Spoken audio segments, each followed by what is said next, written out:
Denge Kurdistaniye.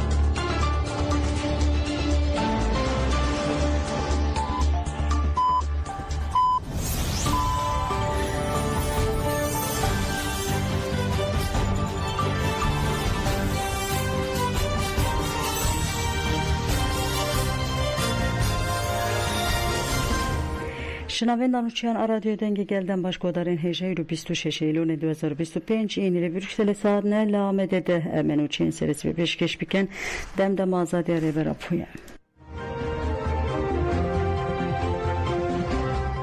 جبو آزادی ری برا پول سان پویل بانگا تکوشینات کرن لبرزیلیا باجر سان پویل چالکوانه جتوگرن جواکی ین جدا ریخستن جنان او خندکارانlı Kassa Capricorn. De çalake del serber xodana diruki ya gele Kurd u azmuni avakena konfederalisma demokratik nikaş hatin kiren.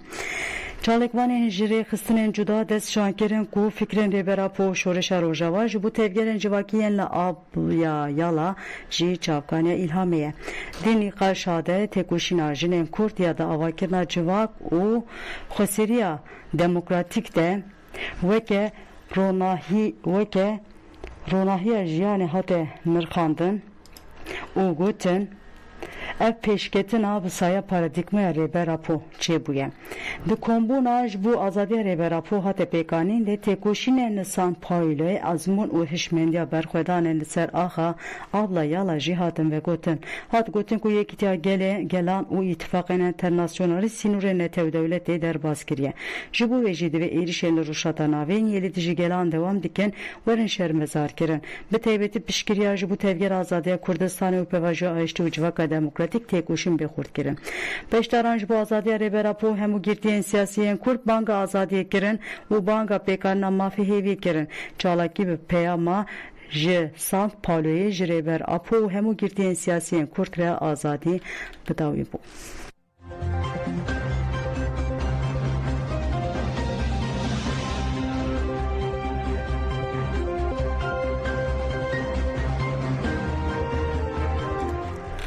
Jinen endamên en olî diyaderên ji banga beşdariya meşa bi hêvî ber bi azadî ve dimeşin kirin. Jinen endamên en diyaderê li komeleya xwe ya Amedê daxuyanî dan. Endama diyaderê Esma Alıcı daxuyanî da û got azadiya fîzîkiya rêberê gelê Kurd Abdullah Öcalan ve pevajiyê derbas qonaqeken û bike divê dewlet divê warî de gav bavêje. Di daxuyanî de bank hat kirin ku li meşê xwedî were derkevin û wiha doman. Rêberê gelê Kurd Abdullah Öcalan ku di her firsendê de banka çareseriyeke demokratik ji bo pirsgirêka Kurd dike yekane muxatabê wî çareseriyê ye. Azadiya rêberê gelê Kurd Abdullah Öcalan azadiya me jinan û gelane. Riya çareseriyeke li ser bingiya rastiyê ji holê rakirina tevayî pergala tecdîdeya İmralê ye. Ger demokratîk bûn tê xwestin divê azadî tavilê were bi dest xistin. Em weke jin de her tiştî bikin da ku meş xurttir bibe.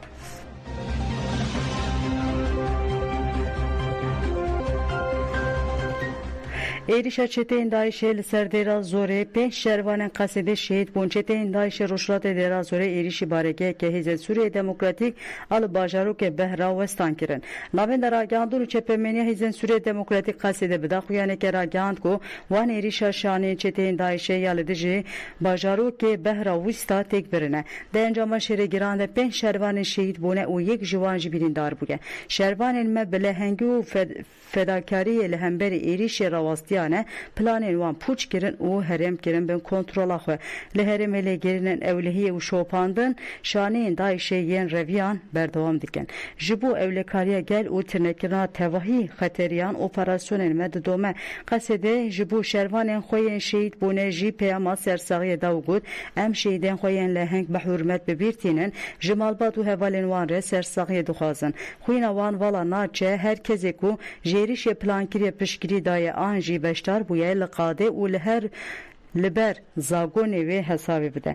Di daxuyaniya xwe de qesedê ev bang jî gel kir. Qesedê di parastina sivîl û aramiya herêmê de bi biryar e. Ji bo tinekirina tevaya şenên terorê operasyonên bi plan û hesas didomin. Em ji welatiyên xwe daxwaz dikin ku bi hêzên ewlekariyê re hevkariyê bikin. Agahiyên tekîldarî çalakiyên gumanbar parve bikin.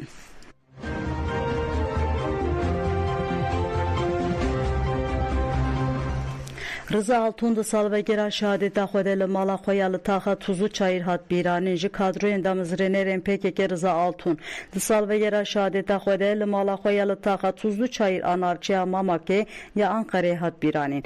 Li hewşa mala wêneyê Rıza Altun û Qaranfîl hatin danîn. Malbata Rıza Altun parlamenterên Dem Partî aktivîsta Têjayê Sebat Tuncel û gelek kes tevlî bîranînê bûn. Piştî rêzgirtinê li ser têkoşeriya şehîd Rıza Altun a xaftin hatin kirin. Di bîranînê de hevserokê Dem Partiya Ankara'yı Fetih Kanaji axivî got malbata Rıza Altun xwedî serbuhatiyeteke têkoşînê. Hevalê me Rıza Altun li gelek cîhan têkoşîneke xurt daye meşandin û ew bûye meşaleya azadiyê. Piştre jî siyasetmedar û aktivîsta tevgera jinên azad Têjayê Sebat Tuncel axivî got li vê malê nirx hatine avakirin. Xwezî zimanê van duwaran hebûna ka di pêvajoya tunehesibandinê de em çawa hatine pêvajoyê hebûnê. Divê ev qonaxa nû têkoşîna nû li gor rihê şehîdan be. Berpirsyarê me pir e bersiva herî biwatedar ew e ku em xwestek û xeyalên şehîdan pêk bînin. Piştî axaftinan sînevîzyona derbarê têkoşeriya Rıza Altun de hat nîşandan.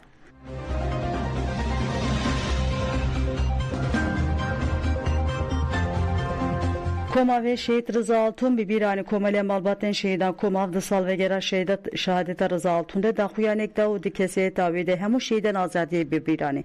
Di daxuyaniyê de wiha hat gotin. Têkoşeriya Rıza Altun ji bo parastina nirxên hevpar yên gelê me bû. Destnîşankirina vîna berxwedêr ê îdeala azadiyê bû. Komavê dazanên ku têkoşîna nîv sed salî de gelek berdel hatin dayîn û got em bank lê hemû gel û dostên xwe dikin ku di pêvajoya aştî û çareseriyê destekeke xurt bidin çareseriyê. Divê em destnîşan bikin ku xwîna şehîdan pîroz ku di oxira azadî û demokrasî de canê xwe feda kirine vala neçûye. Em bank li hemû gel û dostên xwe dikin ku li salvegera şehadeta Rıza Altun de beşdarî çalakiyên bîranîna bibin xwedî li têkoşîna şehîdan derbikevin.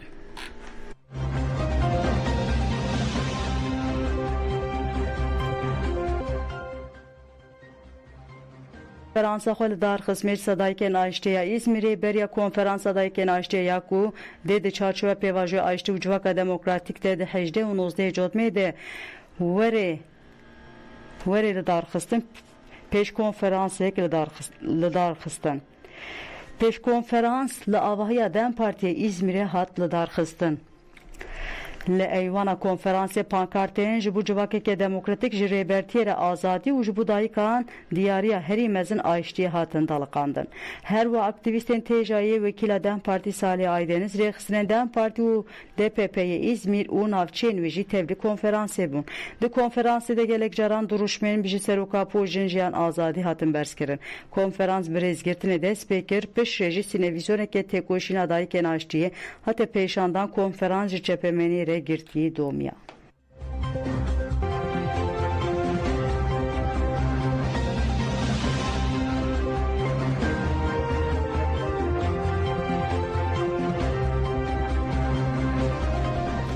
Liwanê ji bo rojên kabayî meş hat darxistin em adaletê dixwazin. Koma kampanyaya ji bo jiyan û zindî hiştinê em xwe birêxistin dikin ji bo xwendekara zanîngeha rojên kabayî ku hatibû qetilkirin li kampusa zanîngeha 100. yılê ya wanê meşek hat darxistin. Endamên Têjayê rêveberên komeliya jiran a Starê, İhamet, ÖHD gelek rêxistinên civaka sivîl û xwendekar jî tevlî meşiyê bûn. Duruşmeyên weke em ê kesekê di mûdanekên û veşartina rastiya hevkariya Sûcê hatin berskirin. Piştî meşî endama navên de mafê jinan a baroya wanê Özlem Metin Engin axivî û diyar kir ku doza rojên kabayî hatiye rewestandin. Özlem Metin Engin got polîtikayên bê cezahiştiyên yên di kuştina jinan de dibin sedema parastina suçdaran û destserkirina mafê jiyanê ê jinaye. Her wiha destşan kir ku mirina rojên kabayîş encama polîtikayên şerê taybet li Kurdistanê ye. Di dawiya çalakiyê de jinan ji bo meşa ku dê di 27 Îlûnê de were li darxistin banga tevlîbûnê kirin.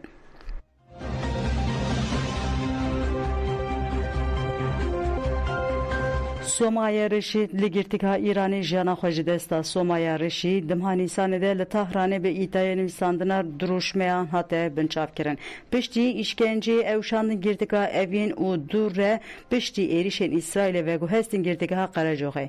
Ajansa Nûçeyan Afermiya Mîzanê îta kir ku Somayê Reşîdî tiryakê madeyê hişbir bû û dermanên derûnî bikardanî.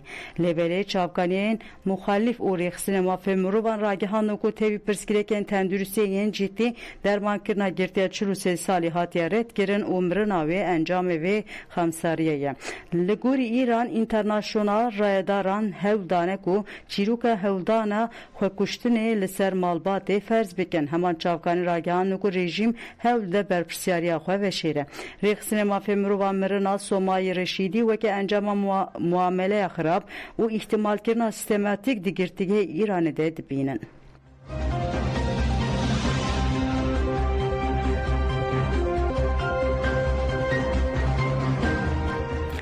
Rojnîvs û Anha servîsên xwe yên Tirkî digirin. Ajansa Nûçeyana Hawarê Anha û Rojnîvs ragihandin ku ew ê servîsên xwe yên Tirkî bigirin û giraniyê bidin zimanên li herêmê tên axaftin. Her du ajansan ji bo piştgiriyê spasî li şopdarên xwe kirin û diyar kirin ku ew ê di 3 Îlona 2025 de servîsên xwe yên Tirkî temamî bigirin.